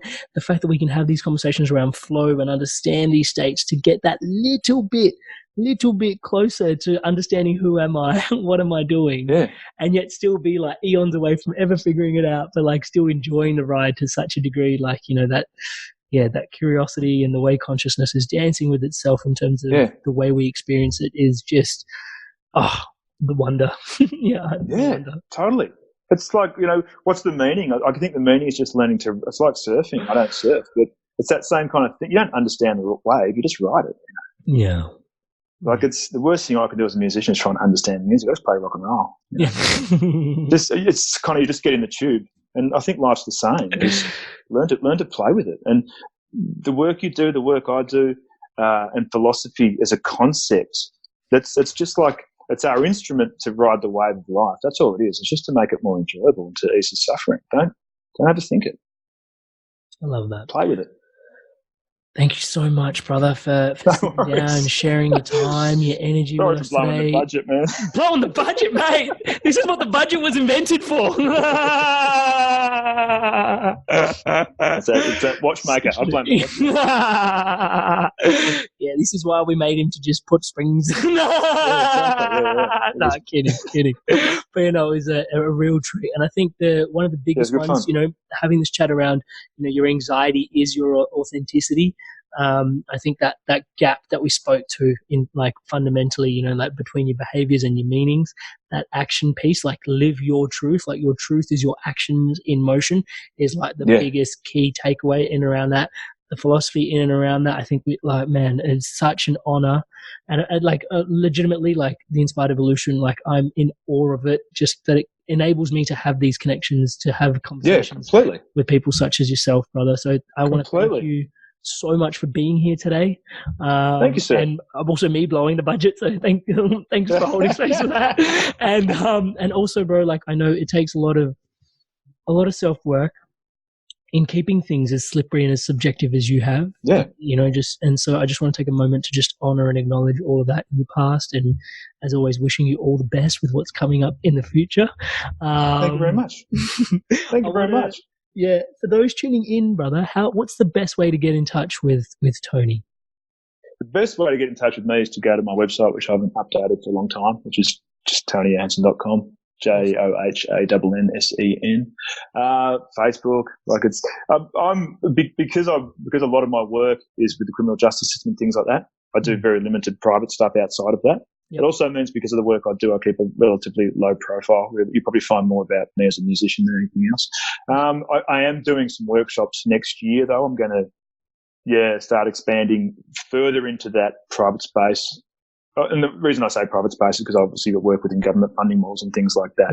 So probably just half-day workshops, the way I've designed them. It's just going to be that entry point as to having a more structured, I mean, you and I, as we say, keep it slippery and talk pretty loose. It's just a more structured half-day conversation around understanding existential anxiety, and really an introduction as to learning how to play with it and learning the limitations of consciousness around it.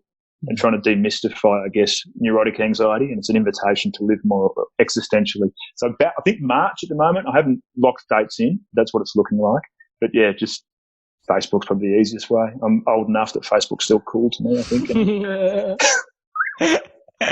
Beautiful, brother. And just a last little question, completely existential in its nature. And the last question I ask of most guests that come on, and it'd be rude most of all not to ask you this, is who are you? I'm becoming. I'm becoming who I am as we speak, mate. Oh, brother, it has been such a treat and an honor. Thank you so much. Seriously, it was a very enjoyable conversation. I really, when we first made contact through Get Hacked, Get High, I've looked into a bit of your work. I think you're doing some amazing things. So it's been a privilege to talk to you today and the other week as well. And no doubt we'll cross paths. You're a really good human. You just keep doing the thing. Keep becoming who you are. Keep being and becoming. Riding those waves. Good times. Thanks for your blessings, brother. No worries, mate. Take it easy. Thank you guys so much for tuning in to the Love of the Inspired Evolution and sharing the Love of the Inspired Evolution. If you feel like this content has supported you or may support anyone else that you know may resonate with the content of it, please share away and share the love around. Thank you guys so much. And to stay up to date on whatever's coming out with the Inspired Evolution, please subscribe. There's all these links in the bio for you to tune into the episodes and all these different platforms, just so that message can get to you and your loved ones.